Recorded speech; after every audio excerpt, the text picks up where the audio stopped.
Се зголемува бројката на средношколци кои имале симптоми на труење откако на големиот одмор јаделе сендвичи од блиската сендвичара киоск. Од Центарот за јавно здравје во Штип потврдуваат дека бројката на ученици кои се со симптоми на труење е 15. Епидемиологот во Центарот за јавно здравје Штип Светлана Живкова изјави дека земени се примероци од инкриминираната храна за лабораториско испитување и брисеви од работните површини. Резултатите ги очекуваат најдоцна до утре и ќе ги објави Институтот за јавно здравје. Направивме епидемиолошко анкетирање на сите пријавени лица.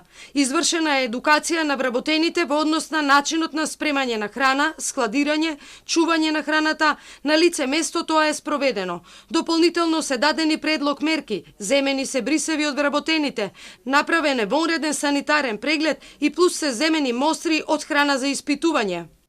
Објектот е затворен и од Државен здравствен и санитарен инспекторат и од Агенцијата за храна и ветеринарство.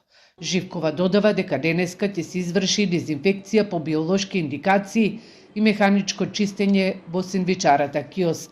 Мајка на дете кое по труењето пред 3 дена заврши на инфективното оделение во клиничка болница во Штип, изјави дека нејзиното дете симптомите ги добило по консумирање на сендвич со пилешки стек и компири.